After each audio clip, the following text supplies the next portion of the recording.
Hoy pasó por la mesa de contratación la remodelación de la antigua plaza de la estación y de la baixada a la estación desde la calle Urzaiz.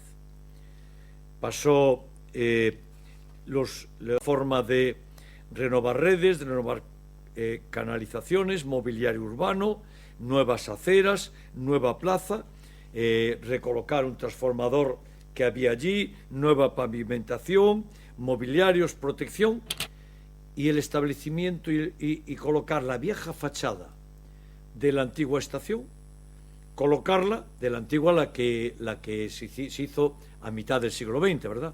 Colocarla contra el muro de Urzaiz.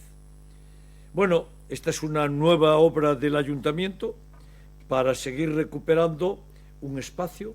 Va a tener luminarias, mobiliario urbano, jardinería y una pérgola metálica con techo de cristal para poder estar allí sentado en unos bancos a cubierto de la inclemencia.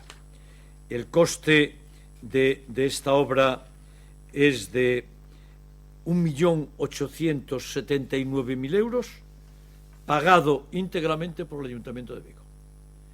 Y por tanto una nueva zona que humanizamos. Ahí adicionalmente habrá un ascensor que irá aparte, es decir, será un coste aparte de esta obra, que irá desde la vieja plaza de la estación hasta el cruce con Urzaiz y Vía Norte. Y por tanto, un nuevo acceso del Vigo vertical, una nueva plaza humanizada, un nuevo lugar de encuentro y una nueva zona humanizada en la ciudad de Vigo. Ya saben, suma y sigue.